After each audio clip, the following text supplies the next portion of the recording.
আল্লাহরে মানলেও আল্লাহ খাইতে দেন, না মানলেও দেন, সকলকেই দেন সমভাবে। কারো প্রয়োজন পূরণের জন্য যদি ধার দেওয়া হয়, যদি কাউকে ধার দেন, তা আদায় করার জন্য বারবার তাকে তাগাদা দেওয়া যাবে না। একথা শুনিয়া যারা ঋণগ্রস্ত আছেন তারা আবার এই সুবিধাটা নিয়েন না। সামর্থ্য থাকতে যদি যার কাছ থেকে ধার এনেছেন তাকে যদি কষ্ট দেন, অবশ্যই আল্লাহর কাছে আসামি হতে হবে কিয়ামতের দিন, কোনো সন্দেহ নাই। আর যে ব্যক্তি ধার দিয়েছেন তিনি যদি বুঝতে পারেন যে এই লোকটি আসলেই নিয়ত ভালো কিন্তু দিতে পারতেছে না, তাহলে এমন লোককে বারবার তাগাদা দিতে আল্লাহ নিষেধ করেছেন। তাকে শরম দিও না, তাকে সময় দাও। وَإِنْ كَانَ ذُو عُسْرَةٍ فَنَذِرَةٌ إِلَى مَيْسَرَةٍ وَأَنْ تَصَدَّقُوا خَيْرٌ لَكُمْ إِنْ كُنْتُمْ تَعْلَمُونَ।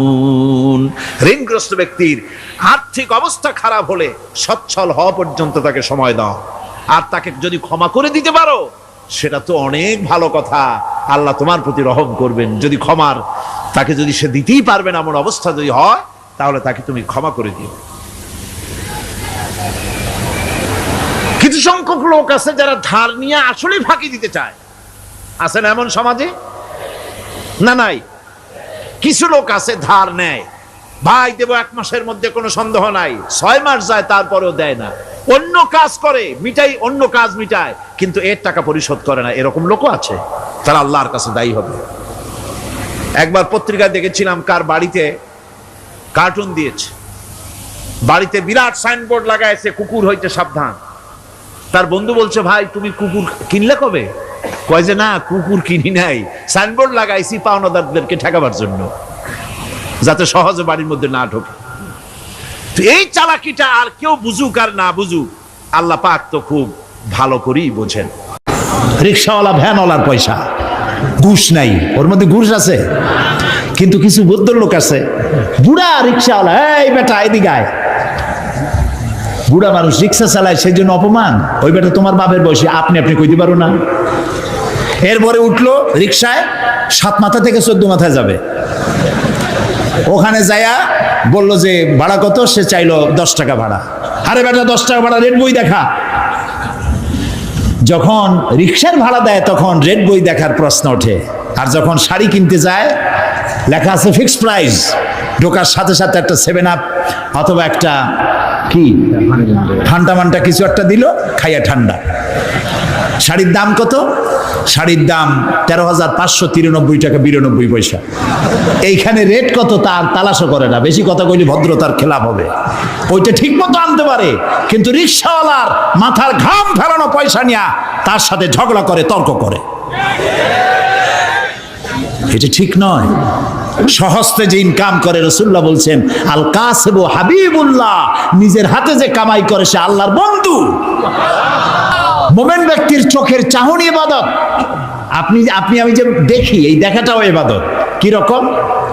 আল্লাহ যা দেখতে নিষেধ করেছেন তা যদি না দেখি। নবীজি বলেছেন, কোন সন্তান যদি তার মা বাপের দিকে রহমতের নজরে, ভালোবাসার নজরে যদি তাকায়, আল্লাহ রাব্বুল আলামিন তার আমল নামায় একটি নফল হজের সওয়াব লিখে দেন।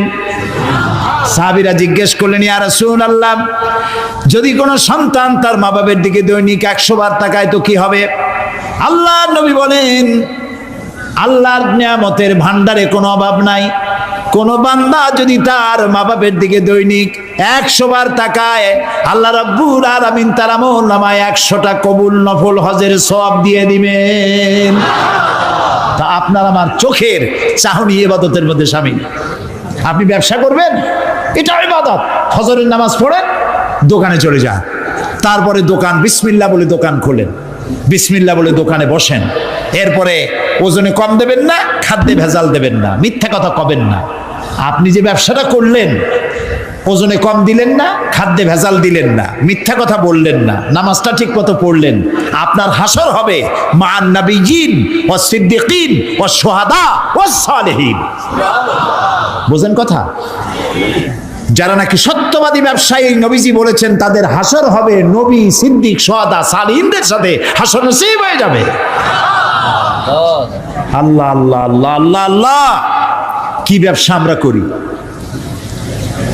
টেলিভিশনে দেখতে পেলাম আমরা কি খাই, কি খাচ্ছি। আহারে মুসলমান, রসগোল্লা বানায়।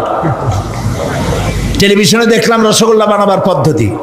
রসগোল্লা বানাইতে ছানা লাগে, দুধ লাগে, দুধ হইলেই ছানা হয়, যত দুধ তত ছানা। এত ছানা এত দুধ পাবে কই? এত পয়সা খরচ করার সময় নেই। দুধ জাল দিয়া গরম করে দুধের মধ্যে টয়লেট পেপার ছাড়িয়ে দিয়া দ্রুত টয়লেট পেপার গলে গেল, ছানা হয়ে গেল, ওর মধ্যে চিনি দিয়ে গোল গোল বানাই দিল, খাও জম্মের খাওয়া। যত কেক খান অধিকাংশ কেকগুলি পচা ডিম দিয়ে তৈরি। ফাস্ট ফুডের চিকেনগুলি যতগুলি কি বলে স্যান্ডউইচ, চিকেন স্যান্ডউইচ মরা মুরগি দিয়ে তৈরি। ইন্না লিল্লাহি ওয়া ইন্না ইলাইহি রাজিউন। এরাও মুসলমান, এরাও মুসলমান। হসপিটালের খানাগুলি পচা ডিম দিয়ে তৈরি করা হচ্ছে। চানাচুরগুলি ট্রেনের পোড়া মোবাইল দিয়ে ভাজা হচ্ছে। নুডলসগুলি পচা আটার ময়দা দিয়ে তৈরি করা হচ্ছে। দেখছেন না এগুলি আপনারা? না আমি বানাই বলতেছি, দেখছেন কি না? ভেজাল খাইতে খাইতে বাংলাদেশের মুসলমানদের পেটে এমন হয়েছে যে পিওর জিনিস খাইলে কলেরা হবে। পেট গেছে ভেজাল পুরু হয়ে। নাউজুবিল্লাহি মিন যালিক। এরপরে এই ভেজাল বিক্রি করিয়া রাসূলুল্লাহ বলেছেন, যে ব্যক্তি খাদ্যদ্রব্যে ভেজাল দেয় সে আমার উম্মত নয়। এখন আপনি হজ করেন, তাহাজ্জুদ পড়ে কপালের চামড়া উঠায় ফেলেন, রাসূলুল্লাহ বলেছেন তুমি আমার উম্মত নও। আল্লাহরে ফাঁকি দেবেন, বেহেশত আপনার মামু বাড়ি। এত সহজ নয়। খাদ্যদ্রব্যে ভেজাল যারা দেয় তারা মানবতার দুশমন, তারা মুসলমান নামের কলঙ্ক। সুতরাং আল্লাহ আবিদুন, ইবাদতকারী। আপনি খাদ্যদ্রব্যে ভেজাল দেবেন না, আপনি মিথ্যা কথা বলবেন না, বাংলাদেশে তৈরি কাটা কাপড় জাপানের সিল মারবেন না। আমার দেশের কাপড় কেনার মতো মানসিকতা আমার থাকতে হবে। আমার কাপড় আমার দেশে যেটা তৈরি হয় এটাই ভালো, এই মানসিকতা থাকতে হবে। খালি আমার সোনার বাংলা আমি তোমারে ভালোবাসি এইটুকু বললেই হবে না, ভালোবাসার প্রমাণ দিতে হবে, ঠিক কিনা? মিথ্যা কথা কেন বলতেছেন? আবার লাভ করতেছে 200 টাকা 500 টাকা, বলতেছে আল্লাহর কসম 2 টাকাও লাভ করিনি, লাভ করছে 100 টাকা, 2 টাকা লাভ করেনি। এই ধরনের মিথ্যা কথা বলার দরকারটা কি? আপনি বলেন আমি ব্যবসায় লাভ করবো না, তা আমি চলবো কি করে? আপনি কত করতেছেন তা বলার দরকার নেই। আর অতি মুনাফাখুরি। এই যে রমজান মাসে জনমের মতো পেঁয়াজের দাম বাড়লো, আটার দাম বাড়লো, আরো কিসের কিসের দাম বাড়লো জনমের মতো। কেন এই দাম বাড়ে? এই জন্য দাম বাড়ে মুসলমানের এইগুলি আগের থেকে কিনে রাখে 2 মাস 3 মাস আগে, রোজাদারদের কষ্ট দেওয়ার জন্য। আরে রোজাদারের মুখের দুর্গন্ধ আল্লাহর কাছে মিস্ক এবং আম্বরের চাইতে পবিত্র। রোজাদারদের জন্য আল্লাহ তাআলা জান্নাতের একটা আলাদা গেট রেখেছেন, যার নাম রায়্যান। এখানে শুধু রোজাদারেরা প্রবেশ করবে। সব রোজাদার যখন ওই গেট দিয়ে প্রবেশ করবে, গেট বন্ধ হয়ে যাবে, আর কেউ ঢুকতে পারবে না। রোজাদারদের সাথে আল্লাহ স্পেশাল সাক্ষাৎ দিবেন, সুবহানাল্লাহ। সেই রোজাদার দিয়ে ব্যবসা করো। 2-3 মাস আগের থেকে রোজার আইটেমগুলি কিনিয়া জমা করিয়া তারপরে রোজাদারদের উপরে ব্যবসা করো। তোমার ব্যবসা নিয়ে কোন জাহান্নামে থাকবে দেখবে। মুসলমান কপাল পোড়া, কি এর ইবাদত করে? সুতরাং আপনার ব্যবসা ইবাদত। আপনি জমিন চাষ করতে যাবেন, আপনি চাষি, আপনি উত্তম কাজ করছেন, আপনাকে কৃষক বলে কে ঘৃণা করবে? এই চাষের কাজ সর্বপ্রথম করেছেন আবুল বাশার হযরত আদম আলাইহিস সালাম, নিজ হাতে চাষ করেছেন। যারা হাদিয়া খায়, শুধুমাত্র হাদিয়া দিয়ে জীবন চালায়, কোনো কাজ কাম নাই, খালি হাদিয়ার উপরে নির্ভর আছে, এরকম একজন নবীর নাম শোনান আমারে, একজন নবীর নাম শোনান উম্মতের হাদিয়া দিয়ে জীবন চালাইছে। কোন? আমি আপনার কাছে শিখে যাই, একজন নবীও উম্মতের উপরে নির্ভরশীল ছিলেন না। হযরত ইদ্রিস আলাইহিস সালাম দর্জি ছিলেন। দর্জি বোঝেন কি? টেইলর, দর্জি ছিলেন। দাউদ আলাইহিস সালাম কর্মকার ছিলেন, লোহা গুলি দিয়ে অস্ত্র নির্মাণ করতেন, লোহা দিয়ে বিভিন্ন জিনিস তৈরি করতেন। এভাবে করে প্রত্যেক পয়গম্বরের কাজ ছিল। নবী করিম সাল্লাল্লাহু আলাইহি সাল্লাম ব্যবসা করেছেন। অনেক অফিসার আছেন, জোহরের নামাজের সময় ছুটি নিয়ে আসছেন, জোহরের নামাজ পড়লেন, ঠিক আছে পড়ুন জামাতে, সুন্নত পড়লো, নফল পড়লো, এরপরে বসে বসে তাসবিহ টিপতে থাকলেন, জায়েজ নাই। যেহেতু আপনি সরকারের একজন কর্মচারী, আপনি ফরজ এবং সুন্নত পড়ার এখতিয়ার আছে, নফল বাড়ি যেয়ে পড়েন, তাসবিহ বাড়ি যেয়ে পড়বেন। গভর্নমেন্টের নির্ধারিত সময় যে আপনি ইবাদতের মধ্যে, জিকির আজকারের মধ্যে নষ্ট করলেন, বেতন নেবেন, হালাল হবে না বেতন। এর নাম ইসলাম, বাস্তব ধর্মী ইসলাম। আপনার রুজি হালাল হতে হবে। সুতরাং আপনি চাষ করতে যাবেন, আপনি যতক্ষণ ময়দানে চাষ করতে থাকবেন, আপনার নামায় আমলে সব লেখা হইতেই থাকবে। সেটাও সর্বনাশ আমরা করছি। চাষ করতে গিয়ে সব জায়গায় মাথা ভালো থাকে, যেই না আইলের কাছে যায় তখন গরুর মাথা খারাপ হয় না লাঙ্গলের মাথা খারাপ হয় আল্লাহই জানে। আইলগুলোরে ঠেলিয়া একেবারে পলসিরাতের মতো চিকুন বানায় ফেলায়। আচ্ছা ভাই বলেন তো, মাটিকে আপনি খাইতে পারবেন? বরং মাটি আমাদের খাবে। চাওয়ার কোনো শেষ নাই, পাওয়ারও শেষ নাই, আরো চাই, আরো চাই, আরো চাই। আল্লাহর নবী বলেন, লাউ কানা লি ইবনি আদামা ওয়াদিম মিন যাহাবিন লাহাব্বা ইয়াকুনা লাহু সানিন। কোন বান্দাকে যদি একটি মাঠ ভরে স্বর্ণ দেওয়া হয়, সে বলবে আল্লাহ আমারে আরো একটা মাঠ ভরে যদি স্বর্ণ দেওয়া হতো। আল্লাহর নবী বলেন, ওয়ালা ইয়ামলাউ জাওফা ইবনু আদামা ইল্লা তুরাব। মানুষের পেট কবরের মাটি ছাড়া কোনো জিনিস দিয়ে ভরবে না। দেখছেন, এমপি হইলে কয় আহারে মন্ত্রী যদি হইতে পারতাম। একটা গাড়ির মালিক আহারে যদি আরো 8টা 10টা গাড়ি হইতো, একটা হোটেলের মালিক আরো যদি 5টা হইতো। ইবাদত মানে শুধু নামাজ রোজা না। আল্লাহ তাআলা বলছেন, মা খালাকতুল জিন্না ওয়াল ইনসা ইল্লা লিয়াবুদুন। ইবাদত ছাড়া তৈরি করি নেই। যদি নামাজ রোজা হজ যাকাতই শুধু ইবাদত হয়, তাহলে তো সব কাম কাজ ফালাইয়া মসজিদে বসে থাকা লাগবে। ইবাদতের ব্যাপক অর্থ রয়েছে, জানতে হবে, বুঝতে হবে ইবাদত কারে কয়। প্রিয় ভাই সব, সেই সত্যিকারের ইবাদত করতে হবে আমাদেরকে। জীবনের সব ক্ষেত্রে আল্লাহর হুকুম মানার নামই হলো ইবাদত। সুবহানাল্লাহ কর। জীবনের সকল ক্ষেত্রে আল্লাহর হুকুম মাফিক জীবন পরিচালনা করার নাম ইবাদত। খাওয়ায়, পড়ায়, ওঠায়, বসায়, চলায়, রাজনীতি, অর্থনীতি, ইলেকশন, ভোট, নির্বাচন, সবটা ইসলাম। ইসলাম। যারা ধর্মনিরপেক্ষ তারা কয় ধর্ম আর রাজনীতি আলাদা। কে তোমারে কইল ধর্ম আর রাজনীতি আলাদা? তুমি কে দা এই ফতোয়া দিতে? তুমি কে? ধর্ম আর রাজনীতি যদি আলাদা হয়, তাহলে দাউদ আলাইহিস সালামকে কি বলবেন আপনি? সুলাইমান আলাইহিস সালামকে কি বলবেন? সুলাইমান আলাইহিস সালাম সারা দুনিয়ার রাষ্ট্রপ্রধান ছিলেন না? বানায় কইলাম না, কোরআন শরীফে আছে। সারা দুনিয়ার রাষ্ট্রপ্রধান ছিলেন। কেডা কথা কয়? দাউদ আলাইহিস সালাম রাষ্ট্রপ্রধান ছিলেন, মুসা আলাইহিস সালাম রাষ্ট্রপ্রধান ছিলেন, ইউসুফ আলাইহিস সালাম প্রথমে মন্ত্রী ছিলেন, তারপর রাষ্ট্রপ্রধান ছিলেন।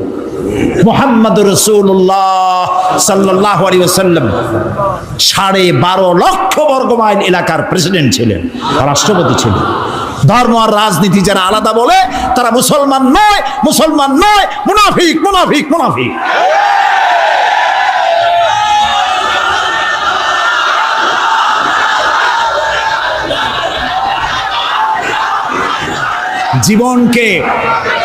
জীবনকে আমরা দ্বিধা বিভক্ত করতে পারি না। জীবনকে দুইটা ভাগ করার এখতিয়ার আমাদেরকে দেওয়া হয় নাই। জীবন একমুখী হবে, আল্লাহমুখী হতে হবে। আল্লাহ যা বলেছেন, রসুল যা করেছেন তাই আমাকে করতে হবে। বলুন, রসুল্লাহ প্রেসিডেন্ট ছিলেন না? রসুল্লাহ সেনাপতি ছিলেন না? রসুল্লাহ শ্রমিক ছিলেন না? রসুল্লাহ রসুল্লাহ নানা ছিলেন না? স্বামী ছিলেন না? আমার জীবন, আপনার জীবনের এমন কোন দিক আছে যেদিকে তিনি আদর্শ হিসাবে নাই? সুতরাং ধর্মনিরপেক্ষ মতবাদের স্রষ্টা হচ্ছে শয়তান। ধর্মনিরপেক্ষ মতবাদের স্রষ্টা কে? চিল্লায় বলো। আর ইসলামের স্রষ্টা কে? আল্লাহ, আল্লাহ, আল্লাহ। এই জন্য একজন মুসলমান কোন অবস্থাতে ধর্মনিরপেক্ষ হতে পারে না। আমি মুসলমান, আমাকে ধর্মের পক্ষে থাকতে হবে। হিন্দু ধর্মের পক্ষে থাকতে হবে, খ্রিস্টান ধর্মের পক্ষে থাকতে হবে। একবার পার্লামেন্টে ঢুকতেছিলাম, ধর্মনিরপেক্ষবাদীদের একজন মুরব্বী, দাড়ি পাকা, আজ তিনি বেঁচে নাই, তার সঙ্গে একসঙ্গে হাঁটতেছিলাম। বললাম, ভাই আপনাদের সাথে তো আমাদের কোনো জমি জমা নিয়ে মামলা মোকদ্দমা নাই, আপনিও আমার পাকা ধানে মই দেন নাই, আমিও আপনার হালের গরু পিটাই মারিনি, কোনো শত্রুতা নাই। শুধু যদি এই ধর্মনিরপেক্ষতা বাদ দিতে পারতেন, আপনাদের সাথে আমাদের তো কোনো সমস্যা নাই। কয়েছে ধর্মনিরপেক্ষ বাদ দেবো কেন? আল্লাহ নিজেই তো ধর্মনিরপেক্ষ। কইলাম আস্তাগফিরুল্লাহিল আযীম। আয় আয়, কয় কি? আল্লাহর চাইতে ধর্মের পক্ষে আছে কেডা? আল্লাহ তো নিজেই বলেছেন, ইন্নাদ-দীন ইনদাল্লাহিল ইসলাম। আমার কাছে কেবলমাত্র, একমাত্র, ওনলি ওয়ান পছন্দনীয় মনোনীত জীবন ব্যবস্থার নাম ইসলাম, ইসলাম, ইসলাম। তো আল্লাহর চাইতে ধর্মের পক্ষে আর কে আছে? কি উল্টা বুঝলো! হায় হায় রে, মারা গেছে লোকটা, এখন কি নিরপেক্ষ হইতেছে আল্লাহই জানে। প্রিয় ভাই সব, বুঝে শুনে কাম করেন। চিরকাল আমরা এখানে থাকবো না, বিদায় হইতে হবে এবং আল্লাহর কাছে আমাদেরকে উঠতে হবে। এই জন্য যে যত বক্তৃতা করুক আর যাই কিছু করুক না কেন, আপনি পরকালের চিন্তা করবেন। এমন কাজ করা যাবে না যা আল্লাহ রাজি নাই। ধর্মনিরপেক্ষ মতবাদ মুসলমানের জন্য গ্রহণ করা জায়েজ নাই, জায়েজ নাই, জায়েজ নাই। এটি সুস্পষ্ট হচ্ছে আল আবিদুন, ইবাদতকারী। জীবনের সকল ক্ষেত্রে ইবাদত করতে হবে কার? আল্লাহ তাআলা। আল্লাহর ইবাদত দিয়ে যেন আমরা জীবন চালাইতে পারি, আল্লাহ যেন তৌফিক দান করে দেন। এবং এই ইবাদত আমাদের করতে হবে মৃত্যু পর্যন্ত। কতক্ষণ?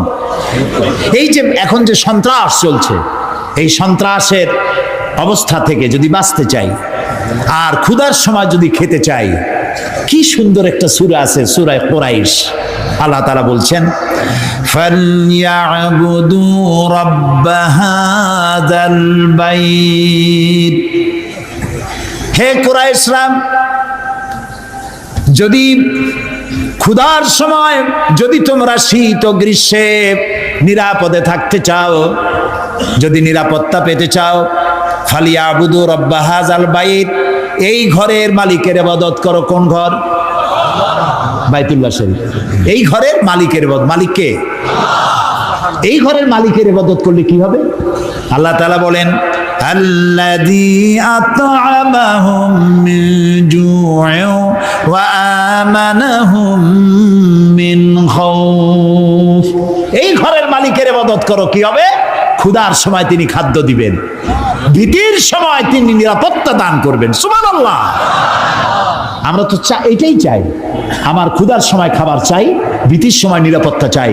কে দিতে পারবেন? কে দিতে পারবেন? আল্লাহ তাআলা দিতে পারবেন। আমরা কি জান্নাতে যেতে চাই? বলেন, যেতে চাই? আল্লাহ তাআলা বলেন, জান্নাতে যদি যেতে চাও, ফাদখুলি ফি ইবাদি ওয়াদখুলি জান্নাতি। আমার গোলামীর মধ্যে শামিল হও। ফাদখুলি ফি ইবাদি, আমার বান্দাদের মধ্যে শামিল হয়ে যাও। ওয়াদখুলি জান্নাতি, এরপর আমার জান্নাতে চলে যাও। গোলাম না হইয়া শিরক বিইবাদাতি রাব্বিহি আহাদা, এবং আল্লাহর ইবাদতের মধ্যে কাউকে শরীক স্থাপন করো না। শিরক কোন অবস্থাতে করা যাবে না। শিরক সম্পর্কে নবী করিম সাল্লাল্লাহু আলাইহি সাল্লাম একটা দৃষ্টান্ত দিয়েছেন, দারুণ দৃষ্টান্ত। শিরক কি ভয়াবহ জিনিস! শিরক সহজে বোঝা যায় না, সওয়াবের নিয়তেও মানুষ শিরক করে। এই শিরক বোঝা কঠিন, সেই জন্য রাসূলুল্লাহ একটা দৃষ্টান্ত দিয়েছেন। অমাবস্যার রাত। কিসের রাত? অমাবস্যার রাতে কালো পাথরের উপর থেকে কালো পিঁপড়া যদি যায়, চিন্তা করেছেন কথা? অমাবস্যার রাত, মানুষ নিজেকেও নিজে দেখে না। পাথরটা কি রঙের? ওর উপর থেকে যাচ্ছে কি দেখা যায়? এইটা যেমন দেখা যায় না, মানুষ নিজের অজান্তে না জেনে এরকম শিরকের মধ্যে মুবতালা হয়ে যায়। এই জন্য শিরক থেকে বাঁচতে হবে। কিয়ামতের দিন আল্লাহ তাআলা তার বান্দাকে, যে বান্দাকে জান্নাত দিতে ইচ্ছে করবেন, পাহাড় পরিমাণ গুনাহ যদি থাকে, আর আল্লাহ যদি ইচ্ছে করেন ওই বান্দাটাকে জান্নাতে দিবেন। আল্লাহ তো বেপরোয়া, কারো কাছে তার কৈফিয়ত দেওয়া লাগে? তিনি তার কোনো বান্দাকে জান্নাতে দিবেন। গুনাহ করেছে জীবনে বহুত, আল্লাহ বললেন তোরে মাফ করে দিলাম। কেউ বলতে পারবে যে আল্লাহ মাফ করলা কেন? না। আল্লাহ যদি মাফ করতে চান, ফেরেশতাকে বলবেন, ফেরেশতা দেখো তো তার আমলনামায় কোনো শিরক আছে নাকি। কোন শিরক যদি না থাকে, রিপোর্ট যদি হয়, আল্লাহ বলবেন মাফ করে দিলাম, যাও আবার জান্নাতে। তবে ভালো কাজ করতে হবে। তাহলে কিয়ামতের দিন কার সাথে দেখা হবে? আল্লাহর সাথে দেখা হয়ে যাবে। সুবহানাল্লাহ কবেন না? আল্লাহর সাথে দেখা হওয়া। আল্লাহু আকবার। যে অনুষ্ঠানে, জান্নাতের যে অনুষ্ঠানে আল্লাহ তাআলা তার বান্দাদের সঙ্গে দেখা করবেন, সুবহানাল্লাহ, সেই অনুষ্ঠানের কোন এক কোনায় কানায় আল্লাহ যেন আমাদেরকে একটু থাকার, বসার তৌফিক দান করে দেন। আল আবিদুন, জীবনের সব ক্ষেত্রে ইবাদত হবে আল্লাহ তাআলার। আর ইবাদত কাকে বলে? এক কথায় বলে দিলাম, আল্লাহর হুকুম মাফিক জীবন পরিচালনা করা, রাসূলুল্লাহর বিধান অনুযায়ী জীবন পরিচালনা করার নামটাই হলো ইবাদত। এখন আপনি যাই করেন, আল্লাহ এবং রাসূলের হুকুম মাফিক হতে হবে। 3 নম্বরে বলা হয়েছে আল হামিদুন, প্রশংসাকারী। কার প্রশংসা? বলেন সবাই। আল হামিদুন, প্রশংসাকারী। 1 নম্বরে কি বলছিলাম? তওবাকারী। 2 নম্বরে কি বললাম? ইবাদতকারী। 3 নম্বরে প্রশংসাকারী। প্রশংসা কার হবে? আল্লাহর। আল্লাহ আল্লাহ আল্লাহ আল্লাহ, তিনি ছাড়া প্রশংসা কারো হতে পারে না। আল্লাহ তাআলা কোরআনে শুরুই করেছেন নিজের প্রশংসা দিয়ে। সুবহানাল্লাহ। আলহামদুলিল্লাহি রাব্বিল আলামিন। পড়েন সবাই, আলহামদুলিল্লাহি রাব্বিল আলামিন। সমস্ত প্রশংসা, যাবতীয় প্রশংসা আল্লাহর জন্য। তার প্রশংসা করব না তো কার প্রশংসা করব? কোন হুজুর ফু দিয়া গ্লাস ফাটাইলো? কোন হুজুরে বাংলাদেশে বসে মক্কা শরীফের কুত্তা খেদাইলো, পুকুরে আগুন জ্বালাই দিল? ওগুলো আমার জানার দরকার নেই। এই প্রশংসা করার কোনো দরকার নাই। প্রশংসা করবো আল্লাহ এবং তার রাসূলের। সুবহানাল্লাহ। এটাই মুমিনের কাজ। আল্লাহর প্রশংসা করতে করতে জীবনটা শেষ হয়ে যাবে মুমিনের। সর্বক্ষেত্রে আল্লাহর প্রশংসা। কোনটার প্রশংসা করে শেষ করতে পারবেন? এই যে 2টা চোখ আল্লাহ দান করলেন, এই 2টা চোখের প্রশংসা করে শেষ করতে পারবেন? আরে এই চোখ 2টা যদি না থাকতো আমি আমার মায়ের দেখতাম না। এই একটা জিহ্বা টেস্ট মেশিন। দেখছেন কত রকমের টেস্ট একটা জিহ্বায়। পালন শাক, পুঁই শাক, লাল শাক, কলর শাক, মোটর শাক, এক একটা মজা আলাদা পান না একরকম? রসগোল্লার মজা একরকম, জিলিপির মজা আর এক রকম, ছানারটা আর এক রকম, চমচম আর এক রকম, পুঁটি মাছ একরকম, কই মাছ আর এক রকম, ইলশা মাছ আর এক রকম, ঠিক কিনা? মুরগির গোস্ত একরকম, গরুর গোস্ত আর এক রকম। হাজারো খাদ্যের টেস্ট একটা জিহ্বা দিয়া। সুবহানাল্লাহ। সেই জিহ্বা 32টা শত্রুর মধ্যে থাকে। কয়টা শত্রু? আর এই জিহ্বা দাঁতের প্রতি কত দরদ তার। কোন জায়গায় কোনো একটা কিছু ঢুকলে জিহ্বা ওইটা নিয়ে গুতোগুতি করতেই থাকে বাইর করার জন্য। এত রহমত করে, দয়া করে সে দাঁতের প্রতি, আর সেই দাঁত সুযোগ পাইলেই একটা বাইরে দেয়। দেখছেন অবস্থা? আল্লাহ তাআলা এমন সুন্দর জিহ্বা দিলেন, আহারে শুকর আদায় করে কুল পাওয়া যাবে। এই জিহ্বাটা আল্লাহ আবার ভিজা ভিজা রাখছেন। এটা যদি শুকনা, মাঝে মধ্যে শুকনা হয়ে যায় না, কথা বলা যায়? যায় না। আল্লাহ ভিজাই রাখছে। সুবহানাল্লাহ। আল্লাহর প্রশংসা করেন। আল্লাহ কয় প্রশংসা করো, আমি তোমারে বাড়াইয়া দেবো।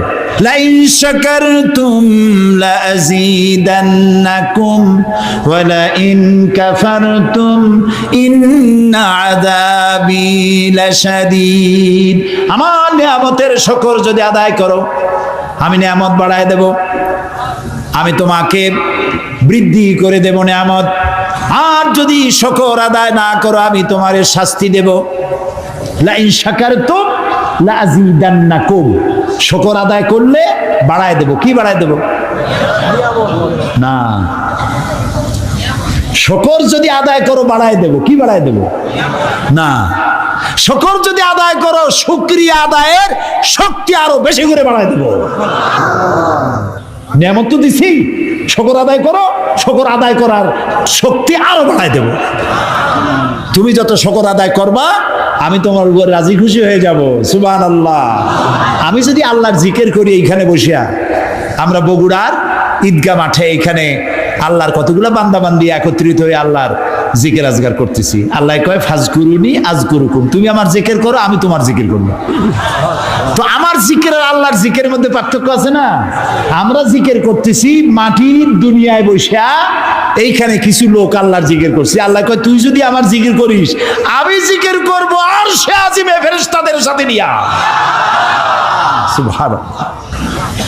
ফাজকুরুনি বিল ইস্তিগফার আযকুরুনি বিল মাগফিরা আযকুরুকুম বিল মাগফিরা।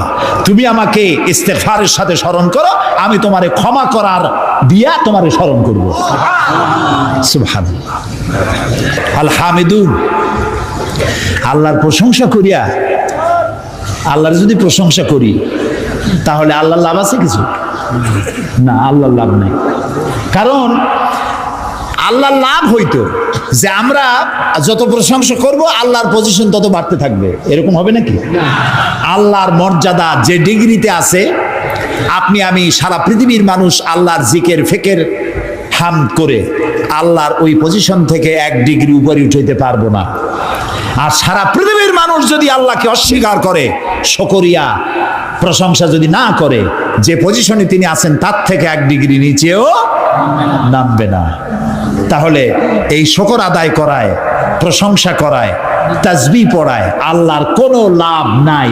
লাভ কার? বলেন আমার, বলেন আমার লাভ। আমি যত শুকর করব, জিকির করব, আল্লাহ তত আমার মর্যাদা বাড়াই দিবেন। সুবহানাল্লাহ, সুবহানাল্লাহ। এই জন্য প্রশংসা হবে কেবলমাত্র কার? আল্লাহ তাআলার প্রশংসা করতে হবে। সুবহানাল্লাহ। এই যে গাছপালা দেখতে পান চতুর্দিকে, এই গাছগুলি কার জিকির করে? বাতাস তার শনশন রবে, পাখিগুলি তার কলো কাকলিতে, নদীগুলি তার কুলু কুলু নাদে, গাছের পাতাগুলি তার মর্মর রবে। যত ধরনের শব্দ আমরা শুনতে পাই, সমস্ত শব্দগুলি কোনো শব্দ নয়, ওর থেকে তারা আল্লাহর তাসবিহ পড়ে। সুবহানাল্লাহ, আল্লাহু আকবার, আলহামদুলিল্লাহ তাসবিহ তারা পড়তে থাকে। ওয়ালাকিন লা তাফকাহুনা তাসবিহাহুম, ওদের তাসবিহ তোমরা বুঝতে পারো না। ওরা সব সময় সবাই আমার জিকির করছে, তাসবিহ পড়ছে। আল হামিদুন। সুতরাং তুমি আমার প্রশংসা করো, শুকরিয়া আদায় করো, তাহলে আমি তোমার নিয়ামত বাড়ায় দেব। প্রিয় ভাই সব, আল্লাহর এই নিয়ামতের শুকর আমরা যেন জীবনের সব ক্ষেত্রে করতে পারি, এ তৌফিক যেন আল্লাহ আমাদেরকে দান করে দেন। আমরা বলি আমিন। মুমিন ব্যক্তিদের জন্য 8টা কোয়ালিটি থাকতে হবে। 8টি কোয়ালিটি হলেই পরিপূর্ণ মুমিন হবে। কয়টা কোয়ালিটি? আজকে আমি 3টা কোয়ালিটির কথা আপনাদের সামনে বললাম। বাকি কোয়ালিটিগুলির কথা আগামীকাল বলবো ইনশাআল্লাহ, এবং কালকে ইশার নামাজের পরেই আমি শুরু করব ইনশাআল্লাহ, যাতে করে একটু বেশি সময় নিয়ে আমরা এই কোয়ালিটিগুলি শুনতে পারি। আল্লাহ যেন তৌফিক দেন, বলি আমিন।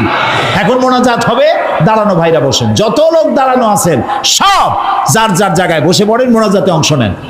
কেউ দাঁড়িয়ে থাকবেন না, সবাই বসে। মাহফিলের মাঝখানে, মাহফিলের পাশে দাঁড়ানো ভাইদের বসতে বলছি, হাঁটতে বলি নেই।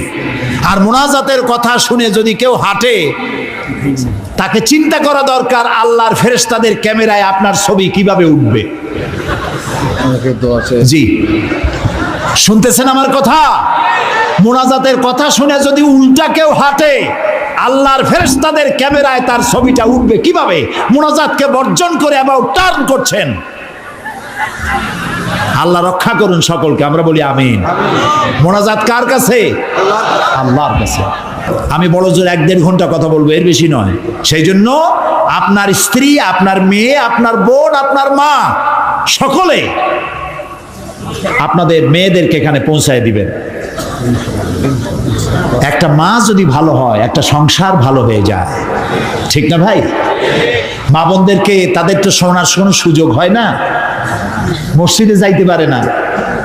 কারা যে দেওয়ালে দেওয়ালে লেখে মহিলাদের মসজিদে যাওয়া হারাম, ঈদগাহ মাঠে যাওয়া হারাম, গণতন্ত্র হারাম, লং মার্চ হারাম, পার্লামেন্ট হারাম। মনে হয় তাদের কাছে একটা কিতাব আছে, কিতাবের নামটা হচ্ছে কিতাবুল হারাম। ওখানে হারাম ছাড়া কিচ্ছু নাই। গণতন্ত্র হারাম যারা বলে, এই জাহেলদেরকে জিজ্ঞেস করতে চাই, ক্ষমতা পরিবর্তনের জন্য গণতন্ত্র না থাকলে পদ্ধতি কি? কেমনে ক্ষমতায় যাবে মানুষ? সরকারের পরিবর্তন কিভাবে হবে? সুতরাং আজকের যারা বোমাবাজ, যারা দেওয়ালে দেওয়ালে রাস্তায় রাস্তায় যারা লেখে গণতন্ত্র হারাম, এই বোমাবাজ ওরাই।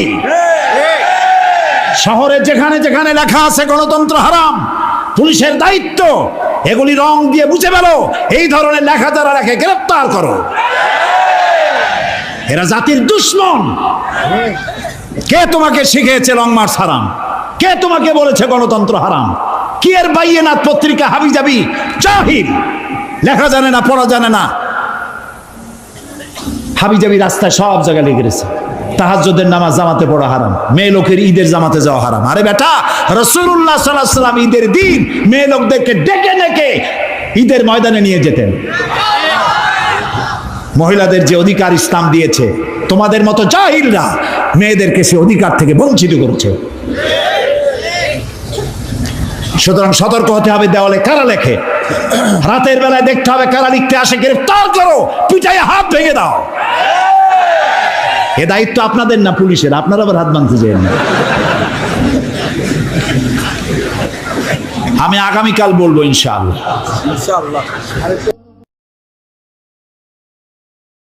হযরতে সাদ তখন বললেন, তাহলে তোমরা সবাই আমার পেছনে পেছনে এই দরিয়ার ভিতরে ঝাঁপিয়ে পড়ো, আর আমার সঙ্গে সবাই উচ্চারণ করো, নাস্তাঈনু বিল্লাহি ওয়া নাতাওয়াক্কালু আলাইহি হাসবুনাল্লাহু নি'মাল ওয়াকিল নি'মাল মাওলা ওয়া নি'মান নাসীর।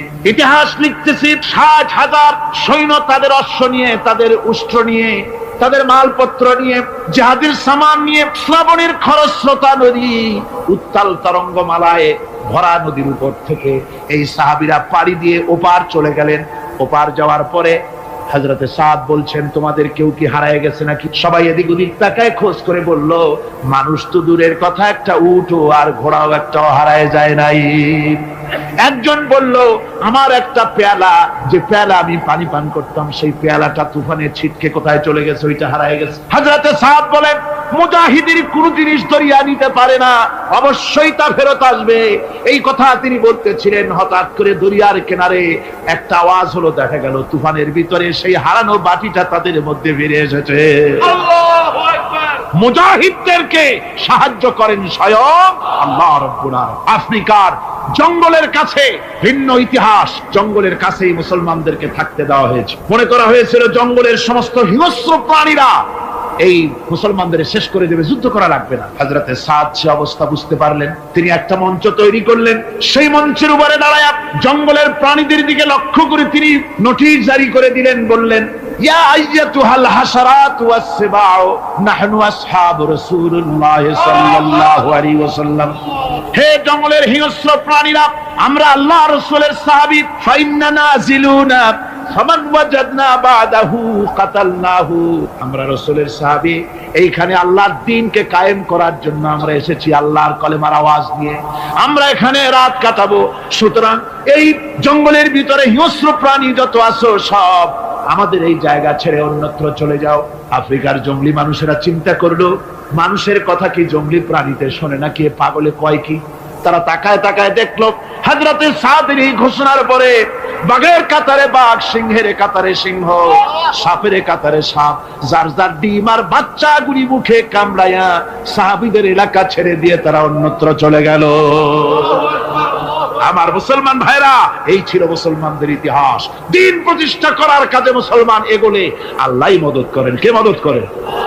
বিশ্বকবি, কবি সম্রাট আল্লামা ইকবাল রহমতুল্লাহ আলাইহি বলেছেন, দশত দশত হ্যায় দরিয়া ভি না ছোড়ে हमने, दश्त दश्त है दरिया भी न छोड़े हमने, बहर जुल्मत पे दौड़ा दिए घोड़े हमने।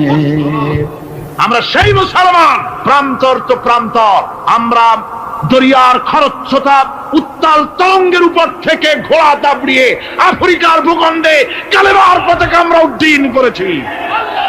আমরা সেই মুসলমান। একটুখানি জিকির করেন, লা ইলাহা ইল্লাল্লাহ, লা ইলাহা, লা ইলাহা ইল্লাল্লাহু মুহাম্মাদুর রাসূলুল্লাহ। সমুদ্রের ঢেউকে, দাজলা নদীর ঢেউকে আল্লামা ইকবাল স্মরণ করায় দিন, ও দরিয়ার ঢেউ, এ মওজুদা জলাব তু ভি পহচানতি হ্যায় हमको, अब तक है तेरा दरिया अफसाना हमारा। হে টাইগ্রিসের উত্তাল উত্তাল তরঙ্গমালা, নিশ্চয় তোমার ভুলে যাওয়ার কথা নয় যে তোমার উপর থেকেই আমরা দরিয়া পার হয়ে উপরে গিয়ে কালেমার পতাকা উড্ডীন করেছিলাম। আমরা সেই মুসলমান। আজ ইসলামী চেতনা হারায়া আমরা আজকে দুনিয়ার মধ্যে সবচাইতে লাঞ্ছিত, পদদলিত, হেয় প্রতিপন্ন জাতিতে পরিণত হয়েছি। আমার ভাইরা, মহাকবি, বিশ্বকবি, কবি সম্রাট আল্লামা ইকবাল রহমতুল্লাহ আলাইহি সুন্দর করে বলেছেন, মুসলমানদেরকে লক্ষ্য করে বলেছেন, ঘোষণা করো, বাতিলদেরকে জানায়া দাও, আমরা মাথা নত করার জাতি নই। আমরা মাথা নত করার জাতি। ভারত আজ আমাদের দিকে চোখ রাঙায়, ভারত চোখ রাঙায় তাকায় আমাদের, দুনিয়ার অনেকেই আমাদের দিকে চোখ রাঙায়। বিশ্বকবি আল্লামা ইকবাল বলেছেন, বাতিল সে দবনে ওয়ালে আয়া আসমান নেহি হাম, বাতিল সে দবনে ওয়ালে আয়া আসমান নেহি হাম, সবর কর চুকা হ্যায় তু ইমতিহান হামারা। বাতিলের সামনে মাথা নত করার জাতি আমরা নই। ওই আকাশ সাক্ষী, জমিন সাক্ষী, আমরা মাথা দিয়েছি কিন্তু মাথা নত করি নাই, শির দিয়েছি আমামা দেই নেই, সে জাতি আমরা। সুবহানাল্লাহ। সেই জাতি আজ দুনিয়ার বুকে লাঞ্ছিত, পদদলিত হচ্ছে। কারণ কি? কারণ হচ্ছে একমাত্র এই যে আমরা আমাদের জীবনের উদ্দেশ্য ভুলে গিয়েছি। আমার ভাইয়েরা, আল্লাহর এই রাস্তায়, আল্লাহর এই দিন প্রতিষ্ঠার জন্য লড়াই হবে, জেহাদ হবে। জেহাদের কথাই বলতেছি। এই জেহাদ হলো পৃথিবীর নির্যাতিত, নিপীড়িত মানুষের মুক্তির জন্য জেহাদ। জেহাদ কি জন্যে? আমরা রাষ্ট্রপ্রধান হব, আমরা দেশ দখল করব, নেতৃত্ব দিব, এজন্য নয়। আমরা জেহাদ করব মানুষকে, মানুষের তৈরি করা মতবাদ, নির্যাতন থেকে, জুলম থেকে, অত্যাচার থেকে মানুষকে বাঁচাবার জন্য, মানবতা নিগৃহীত, নির্যাতিত মানবতার মুখে মুক্তির হাসি ফোটাবার জন্য আমরা করব লড়াই। সেই লড়াইয়ে এগিয়ে আসতে হবে তরুণদেরকে। কাদেরকে? জোরে বলতে হবে, কাদেরকে? তরুণদের আসতে হবে, যুবকদের আসতে হবে। আমার আনন্দে বুক ভরে যায় যখন দেখি মাহফিলে, আজকে তো এই মাহফিল কোরআনে কারীমের কথা এই ভূখণ্ডে আল্লাহ বলার তৌফিক দিয়েছেন। 35টি বছর পার হয়ে গেছে, জীবনের 35টি বছর কোরআনে কারীমের সামান্য একটু খেদমত করার তৌফিক আল্লাহ পাক দান করেছে। যখন এই কাজ প্রথম শুরু করি তখন দেখেছি মাহফিলে যারা আসে তাদের 95% দাড়ি পাকা বুড়া মানুষ। কিন্তু দিন যত যেতে লাগলো, দিন যত যেতে লাগলো, 71 পার হয়ে গেল, 72, 73, 74 এলো, আস্তে আস্তে দেখা গেল চিত্র উল্টে গেল। আজ মসজিদে তরুণদের জন্য জায়গা পাওয়া যায় না। যারা মসজিদে যায় সব তরুণ, যারা আগে হজে যেত সব বুড়া মানুষ, পাপ করার আর কোনো বয়স নাই, তখন যাইতো হজ করতে। এখন আলহামদুলিল্লাহ তরুণেরা যায় হজ করতে বেশিরভাগ। আজকের মাহফিল দেখুন, দাঁড়ায় দেখতে বলি নেই, জায়গায় বসে আর ডাইনে বা একটু তাকায় দেখেন কারা বেশি, দাড়ি পাকা না যুবক? যুবক আর তরুণ দিয়ে আল্লাহর এই মুজাহিদ, আল্লাহর এই গোলামদের দিয়ে আল্লাহ মাহফিল ভরে দিয়েছেন। জোরে কোন সুবহানাল্লাহ, জোরে কোন আলহামদুলিল্লাহ। এই তরুণ যুবকরাই হচ্ছে ইসলামের সম্পদ। ইসলামের সম্পদ কে? তরুণ আর যুবকেরা। তোমাদের অবদান ইসলামে সব চাইতে বেশি।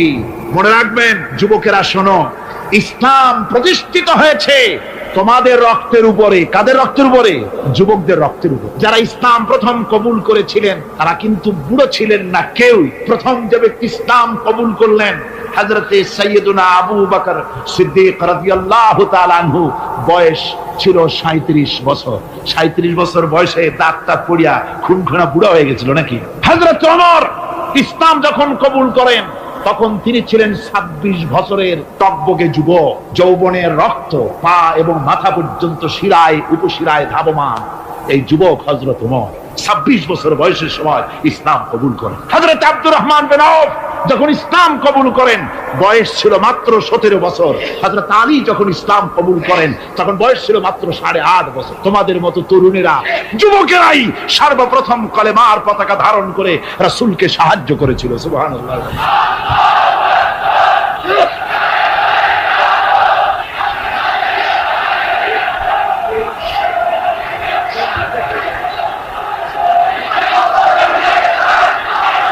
আমার মুসলমান ভাইয়েরা থামুন।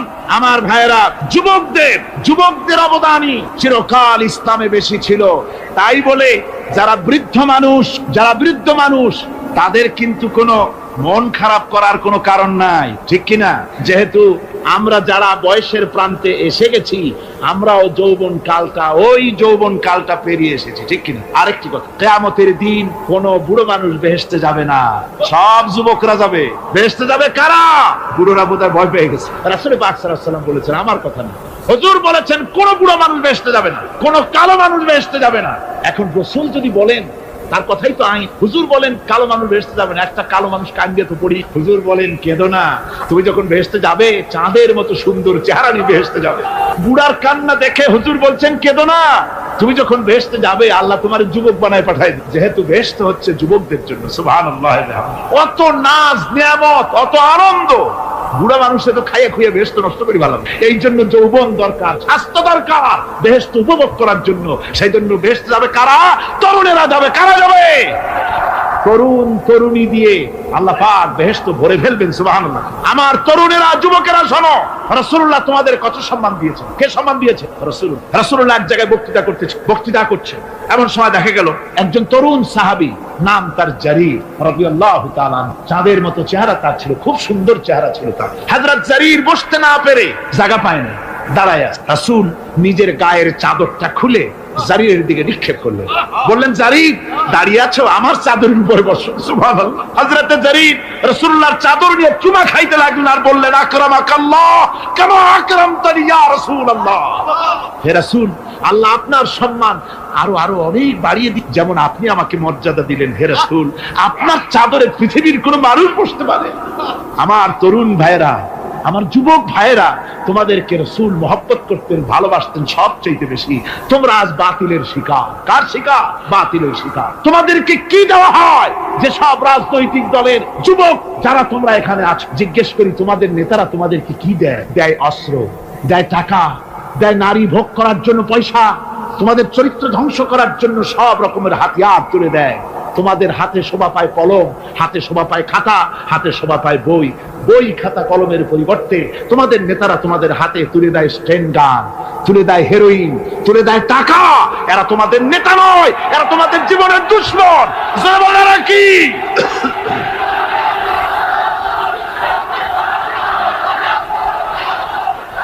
আমার যুবক ভাইয়েরা, আমার কলেজ ইউনিভার্সিটির ছাত্র ভাইয়েরা, একটুখানি মাথা খাটায় চিন্তা করো। তোমার নেতারা যারা ঢাকা থেকে আসে বা এখানে বাস করে, ওই নেতারা যখন রাজনৈতিক প্রোগ্রাম করতে আসে তখন কি একবারের জন্য তোমাদেরকে বলে, ও ছেলেরা তোমরা কি নামাজ ঠিক মতো পড়ো কিনা? বলে? এই যে রোজা আসতেছে, খবরদার বাবারা তোমরা রোজা রেখো, এরকম কথা বলে নাকি? তোমার উস্তাদদের সম্মান করো, এ কথা বলে নাকি? বরং টাকা দেয়, পয়সা দেয়, যে শিক্ষক তোমার মতের উল্টা করবে ঠ্যাঙ্গাইয়া জনমের মতো টাইট করে দিবা, ঠিক কিনা? তোমার নেতারা কি কোনোদিন বলে নাকি, ও আমার সংগঠনের ছেলেরা মা বাপের খেদমত করবে, মা বাপের সম্মান করবে, খবরদার মা বাপের সঙ্গে বেয়াদবি করবে না, সন্ত্রাস করবে না, অস্ত্রবাজি করবে না, মানুষকে কষ্ট দিবে না, এমন কোন কথা বলে না। আমার যুবকেরা শোনো, ওরা টাকা দিয়ে, অস্ত্র দিয়ে, পয়সা দিয়ে, মদ দিয়ে ওরা নিজেদের ক্ষমতা টিকায় রাখার জন্য তোমাদেরকে লাঠির মতো ব্যবহার করে।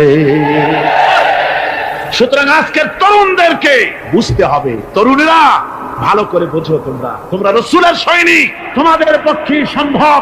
রাসূল আমি বুঝতে পেরেছি কথা যেহেতু তরুণদের, আর তরুণদের জনসমুদ্র, কাজী জনসমুদ্রের মধ্যে উত্তাল ঢেউ তো সৃষ্টি হবেই, স্বাভাবিক। কিন্তু সেই স্বাভাবিকতার সুযোগ নিয়ে দাঁড়ায় বিশৃঙ্খলার সৃষ্টি করবেন না। আমার ভাইরা, আমরা ইসলাম আমাদের আদব শিক্ষা দেয়। কি শিক্ষা দেয়? আদব। শুধুমাত্র কোন লোক পেশাব পায়খানার কথা বললে তাকে রাস্তা ছেড়ে দেবেন, যেতে বলবেন, তা না হলে তো আপনাদেরই অসুবিধা হবে। কথা বুঝতে পেরেছেন? বাকি কেউ উঠবেন না, দাঁড়াবেন না। এত বড় বেহেশতি মাহফিল জীবনে আরেকবার পাবো কোন নিশ্চয়তা আছে?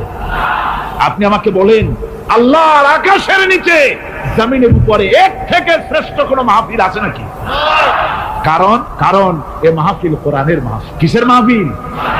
এর থেকে শ্রেষ্ঠ মাহফিল আল্লাহর আকাশের নিচে, জমিনের উপরে হতে পারে। সুতরাং বেয়াদবি কেউ করবেন না। তরুণেরা, যুবকেরা, তোমাদের এগিয়ে আসতে হবে। নির্যাতিত মানবতার পাশে তোমাদেরকে দাঁড়াতে হবে। আজ শ্রমিকরা তাদের ন্যায্য পাওনা পাচ্ছে না, কৃষক তাদের উৎপাদনের মূল্য পাচ্ছে না, নারী তার সতীত্বের গ্যারান্টি পাচ্ছে না। মানুষেরা আজ নির্যাতিত, নিপীড়িত। সারা পৃথিবীতে Bosnia, Algeria, Somalia, Palestine, Kashmir, Burma, Philippines, Bharat, পৃথিবীর সর্বত্র নির্যাতিত মুসলমানদেরকে বাঁচাবার জন্য আমার খালিদ বিন ওলীদের উত্তরসূরিরা, সালাউদ্দিন আইয়ুবী, জামালউদ্দিন আফগানি, হযরত আলীর উত্তরসূরি, আজকের মাহফিলের যুবক আর তরুণরা, তোমরা কি রক্ত দিতে পারবে?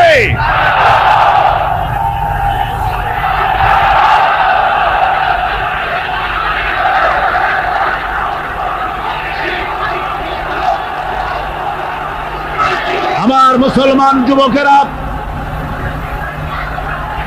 আল্লাহর রাস্তায় রক্ত দিলে তার অবস্থা কি হবে শোনো।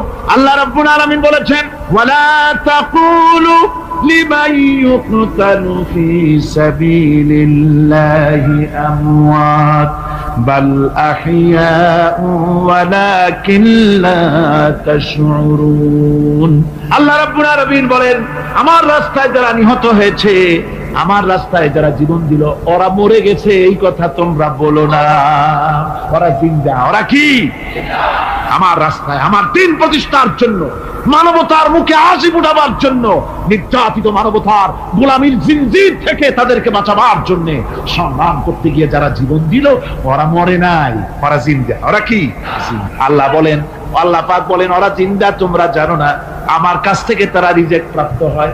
যারা শহীদ হয়, শাহাদাতের কথা শুনে যাদের ভয় লাগে, অস্ত্রের খোঁচা খায়া, গুলি খায়া, বায়োনেট খায়া, ড্যাগারের গুতা খায়া মরা, জানি কত যন্ত্রণা। নবীজি বলতেছেন, আন আবি হুরায়রা রাদিয়াল্লাহু তাআলা আনহু আন্না রাসূলুল্লাহ সাল্লাল্লাহু আলাইহি ওয়াসাল্লাম মা ইয়াজিদু আশ-শাহীদু মিন মাসসিল কাতল কামা ইয়াজিদু আহাদুকুম মিন মাসসিল কারছা। তিরমিজি, নাসাই।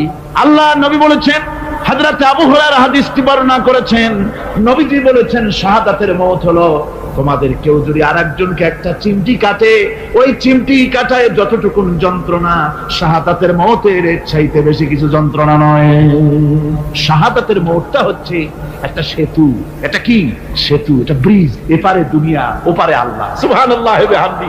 মরার সাথে সাথে দিদার ইলাহি নসিব হয়ে যাবে। সুবহানাল্লাহ।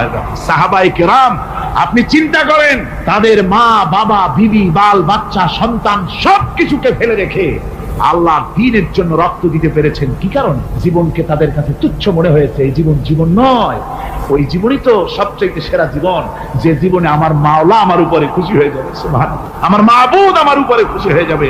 ওইটা হচ্ছে সবচেয়ে নিয়ামতের মওত। এই জন্য রাসূলুল্লাহ সাল্লাল্লাহু আলাইহি ওয়াসাল্লাম বলেছেন, কেউ যদি শাহাদাতের তামান্না করে দিল থেকে, সে যদি তার বিছানায়ও মরে, আল্লাহ পাক ওটাকে শাহাদাত হিসেবে ধরে নেবে। হযরত ওমর রাদিয়াল্লাহু তাআলা আনহু দোয়া করতেন, আল্লাহুম্মা রযুকনি শাহাদাতান ফি সাবিলিক ওয়াজআল মাউতি ফি বালাদি রাসূলি। আয় আল্লাহ, তুমি দয়া করে মেহেরবানি করে আমাকে শাহাদাতের পেয়ালা পান করাও।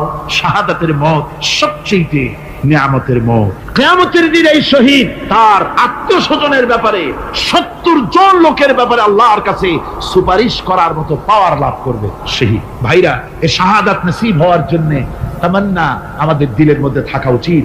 আল্লাহ দ্বীন প্রতিষ্ঠার জন্য প্রয়োজনে আমরা জান দিব, মাল দিব। পারবো না? পারবো কিনা? আমার ভাইরা, আব্দুল উজ্জা মক্কা শরীফে বাড়ি, 20 বছরের যুবক, কলিজার মধ্যে সবসময় চায় এতিম মানুষ, বাপ মারা গেছে, একেবারে ছোট অবস্থা, খুব গরিব। চাচা তাকে বড় করেছে, চাচা তাকে ঘর দিয়েছে, বাড়ি দিয়েছে।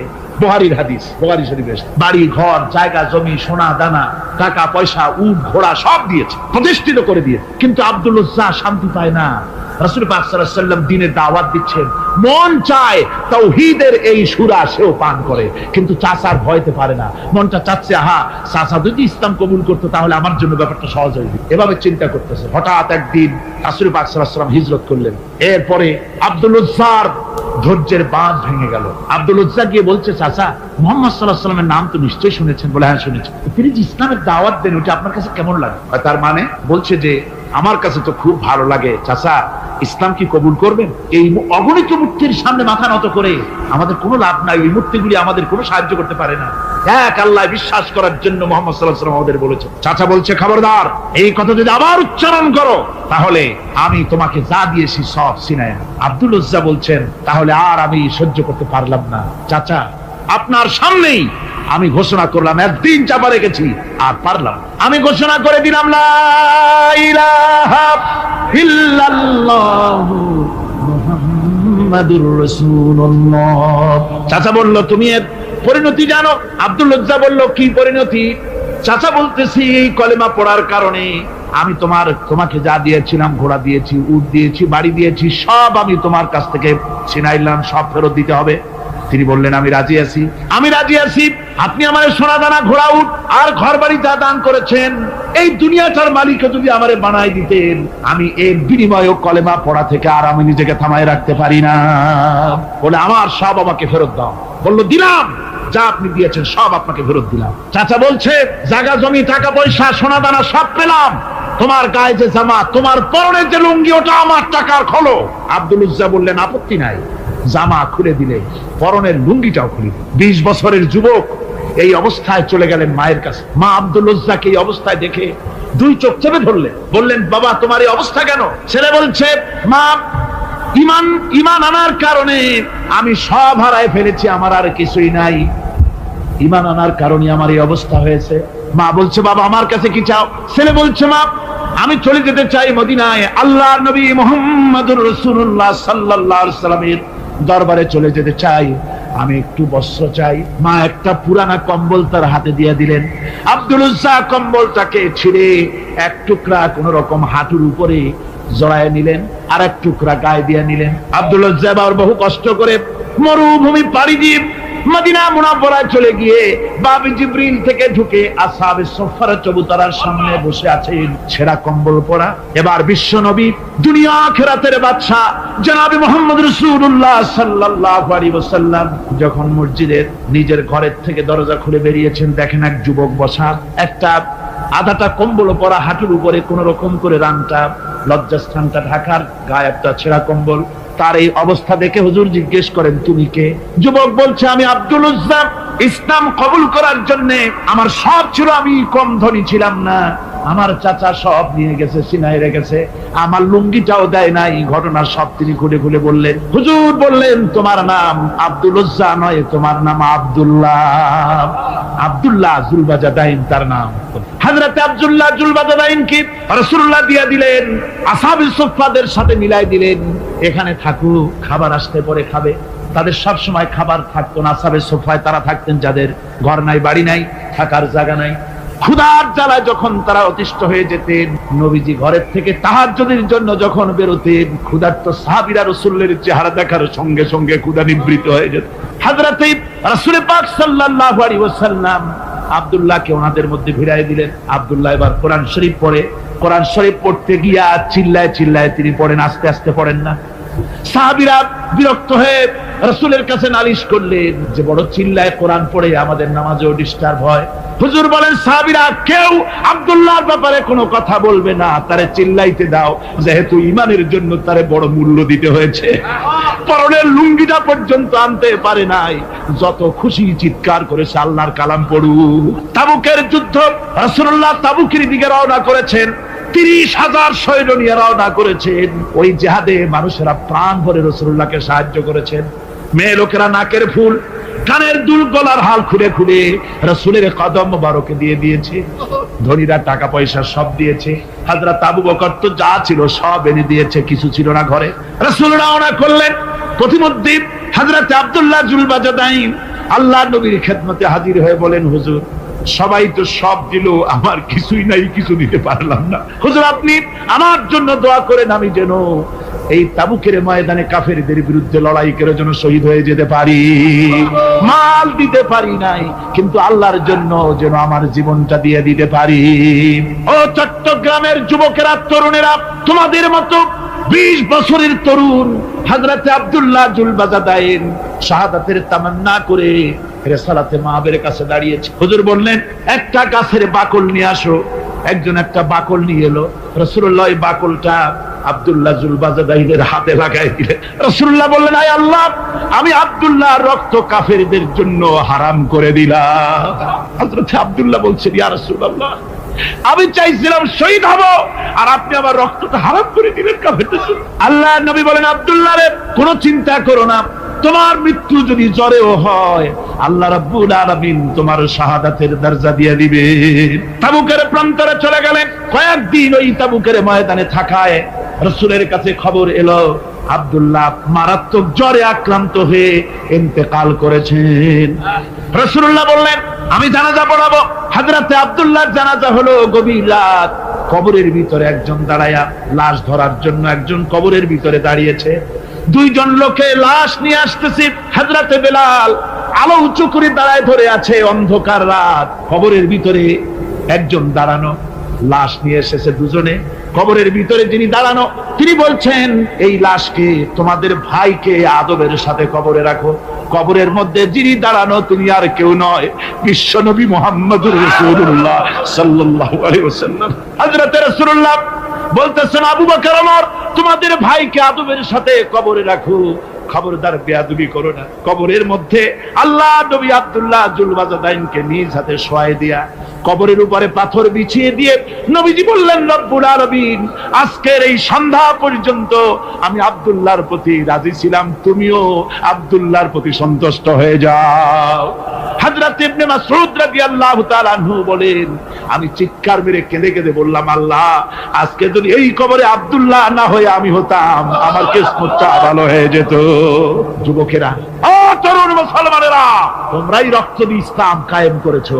কে কায়েম করেছে ইসলাম? মুসলিম তরুণেরা, মুসলিম যুবকেরা। তোমাদের অবদান সব চাইতে বেশি। আজ মুসলমান যুবকদের চরিত্র নাই। মদ, জুয়া, জেনা, ব্যভিচার করে করে সর্বনাশ করে দেওয়া হলো। সরকারি ভাবে, বেসরকারি ভাবে, বিভিন্ন ভাবে যুবকদেরকে মিসগাইড করার জন্য মদ দেওয়া হয়, টাকা দেওয়া হয়, অস্ত্র দেওয়া হয়, সব দিয়ে যুবকদের চরিত্র নষ্ট করা হচ্ছে। অথচ যুবক হচ্ছে একটা জাতির মেরুদণ্ড। জাতির কি মেরুদণ্ড?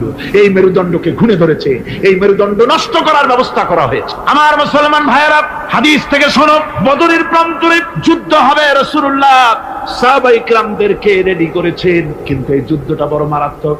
এই জিহাদ বড় মারাত্মক। জিহাদ হবে, চাচার বিরুদ্ধে ভাতিজা জিহাদ করবে, বাপের বিরুদ্ধে সন্তান অস্ত্র ধারণ করবে, ভাইয়ের বিরুদ্ধে ভাই অস্ত্র ধারণ করবে।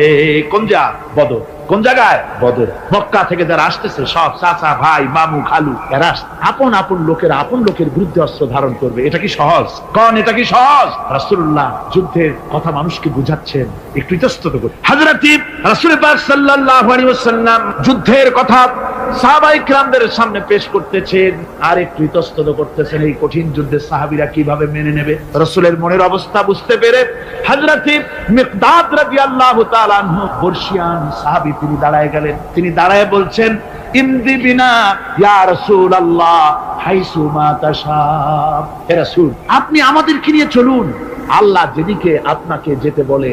হাইসু মা তাশা আয় হাইসু মা আমারাকাল্লাহ, যেদিকে আল্লাহ আপনাকে যেতে বলেন আমাদেরকে নিয়ে আপনি সেদিকে চলেন। ইন্না লা নাকুলু লাকা কামা ক্বালা বানু ইসরাঈল লিমূসা আলাইহিস সালাম ইযহাব আনতা ওয়া রাব্বুকা ফাকাতিলা ইন্না হাহুনা কাঈদুন। আমরা মুসা আলাইহিস সালামের উম্মতের মতো বলবো না যে হে মুসা তুমি আর জিবরাইল আর তোমার আল্লাহ যুদ্ধ করো, আমরা ঘরে বসে আরাম করি, এ কথা আমরা বলবো না হুজুর। বাল ইযহাব আনতা ওয়া রাব্বুকা ফাকাতিলা ইন্না মাআকুমা মুকাতিলুন। হে রাসূল, বরং আমরা বলবো আপনি যুদ্ধ করুন, আপনি আমাদের নিয়ে চলুন, আমরা লড়বো আপনার সাথে কাফেরদের বিরুদ্ধে। ততক্ষণ পর্যন্ত লড়বো মা দামাত আইনুন মিন্না তাতাররাফ। ও রাসূল, যতক্ষণ আমাদের চোখের একটা পাতাও নড়ে ততক্ষণ আপনার সাথে আমরা লড়বো। সুবহানাল্লাহ। মানে জীবন যতক্ষণ আছে আপনার সাথী হয়ে কাফেরদের বিরুদ্ধে লড়তে থাকবো। হুজুর খুব খুশি হয়ে, হুজুর কি হলেন? দারুণ খুশি হয়ে গেলেন। আল্লাহ নবী খুশি হয়ে বললেন, ও সাহাবীরা, তোমাদের মানসিক অবস্থা যখন এই কুবু বিনা ইলা জান্নাতিন জান্নাতুন আরদুহা কারদিস সামাওয়াতি ওয়াল আরদ।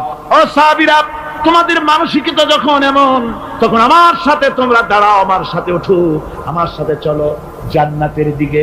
রাসূলুল্লাহ বলেন, আমার সাথে চলো বেহেশত। কোন বেহেশত? এমন বেহেশত যে বেহেশতের বিশালতা আর প্রশস্ততা ওই বিশাল আকাশ আর জমিনের চাইতেও বেশি।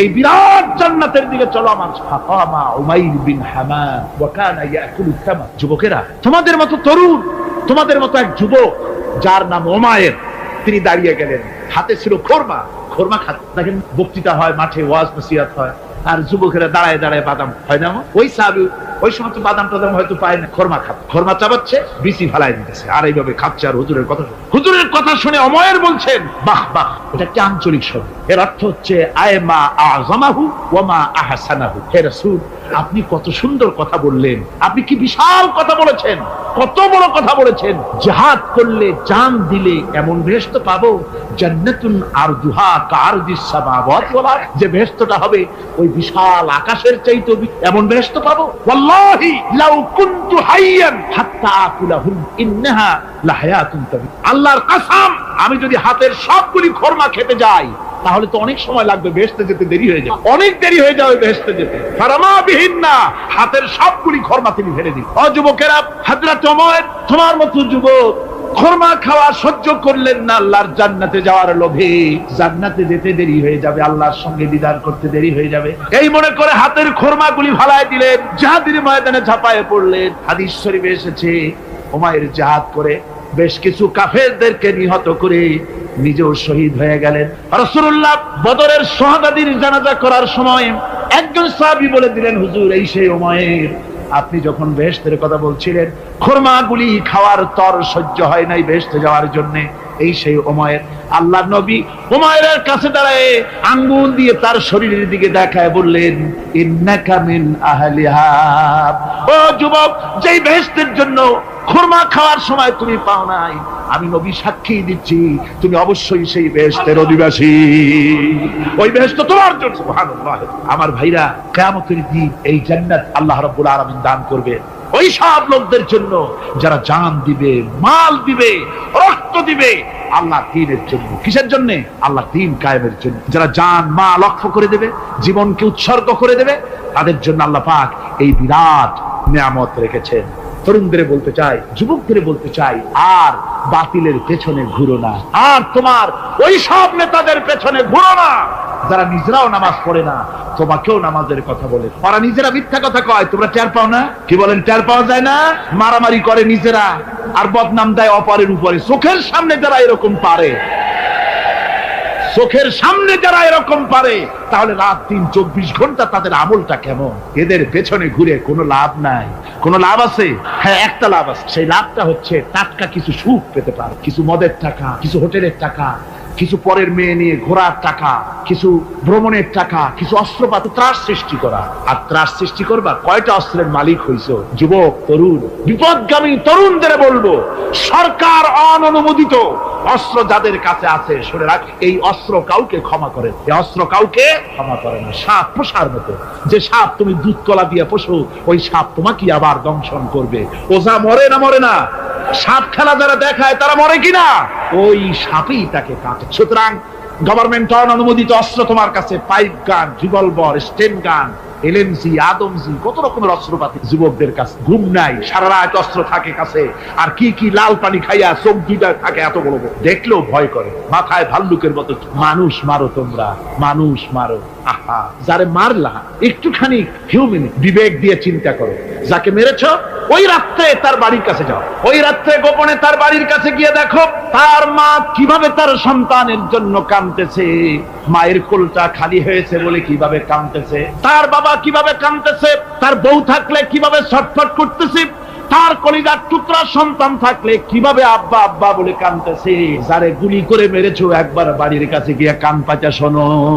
মনে রাখো যুবক, সন্ত্রাসীরা, শুনে রাখো, অস্ত্র দিয়া মানুষকে যারা মেরেছো, আল্লাহর কসম করে বলি, যেভাবে মেরেছো ওইভাবে তোমাকেও নিহত হতে হবে, কোনো সন্দেহ নাই। বাড়িতে গিয়ে ডায়েরিতে লিখে রাখো আমার কথা। এমন বাড়িতে গিয়ে ডায়েরিতে লিখে রাখো, ডায়েরিতে লিখে রাখো, যদি তুমি কাউকে হত্যা করে তার বউকে যদি বিধবা বানায় থাকো, তোমার বউ বিধবা হবেই। তুমি যদি কারো ছেলেকে এতিম বানায় থাকো, তোমার ছেলেকে আল্লাহ এতিম বানায় রাস্তায় ভিক্ষা করায় ছাড়বে। তুমি যদি কারো বাপকে মাকে কাঁদায় থাকো, আল্লাহ রাব্বুল আলামিন তোমার মা বাপকে কাঁদাবে। তুমি যদি বেয়নটের খোঁচা দিয়া, ড্যাগারের খোঁচা দিয়া একটা মানুষকে যদি বুক ফেরে থাকো, তোমার বুকটা ঝাঁঝরা করে দেওয়ার মতো অস্ত্র আল্লাহ তৈরি করে রেখেছে। বিশ্বাস করো, বিশ্বাস করো। অননুমোদিত অস্ত্র থানায় জমা দিয়ে দাও, মসজিদে ঢোকো, নামাজ পড়ো, চরিত্রবান হয়ে যাও। তোমাদের প্রতি আমার উদাত্ত দাওয়াত, আমার বুক ভরা দরদ। তোমাদের বিরুদ্ধে আমাদের কোনো বিদ্বেষ নাই, হিংসা নাই, আছে কলিজা বড় দরদ। দেখতে পাচ্ছি জাহান্নামের দিকে যাচ্ছে। এই পথটা কোন দিকের পথ? যারা বলেন কোথার পথ? ওই নেতাদের পিছনে আর চলো না, তওবা করো। ওই নেতাদের পিছনে আর যাবে না যারা তোমাদেরকে টাকা দেয় আর অস্ত্র দেয়, যারা তোমাদেরকে মদ দেয় আর নারী দেয়, ওদের পিছনে আর চলবে না। ওয়াদা করো। যুবকরা কি পারবে ওয়াদা করতে? ওই সব নেতাদের পিছনে জীবনে আর যাবে না। ওয়াদা করতে পারো? হাত উঁচু করে দেখাও যুবকেরা।